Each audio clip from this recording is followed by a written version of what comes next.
原來黑、白、藍、紅、綠等等嘅概念喺任何語言入邊都有特定嘅出現先後次序。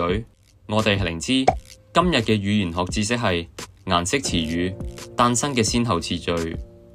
人類嘅語言唔係從一開始就擁有所有顏色嘅講法，而係依照認知同埋文化發展，先有更加多嘅顏色詞彙慢慢誕生。1969年，人類學家 Bernd Berlin 同埋語言學家 Paul Kay 出版咗《Basic Color Terms: The Universality and Evolution》呢一本書。佢哋發現絕大多數嘅語言發展顏色詞嘅順序驚人嘅一致。首先，基本上所有語言都會先有白同埋黑嘅講法，然後第三個顏色係紅，之後嘅第四、第五個顏色就係黃綠或者綠黃，第六個係藍，第七個係啡，然後先有紫、粉紅、橙、灰。呢一個圖表就顯示咗佢嘅發展之路。咁點解係呢一個順序嘅呢？大家如果睇過呢一條片，或者就可以舉一反三啦。紅係血嘅顏色，黃綠係果實成熟度嘅顏色。呢一啲概念都關乎到古代人類嘅存亡。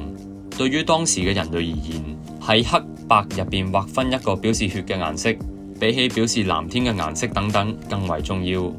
當紅呢一個顏色詞誕生之後，同暖色有關嘅顏色都容易當作紅。黃或者綠出現之後，同植物、果實等等嘅顏色就會歸入去。後面陸續出現嘅顏色詞，亦都反映咗人類文明嘅進步。當然，關於呢一個話題，其實仲有好多觀點同埋內容未能夠喺呢一條片一併說明。呢啲內容會喺會員專屬區同大家分享。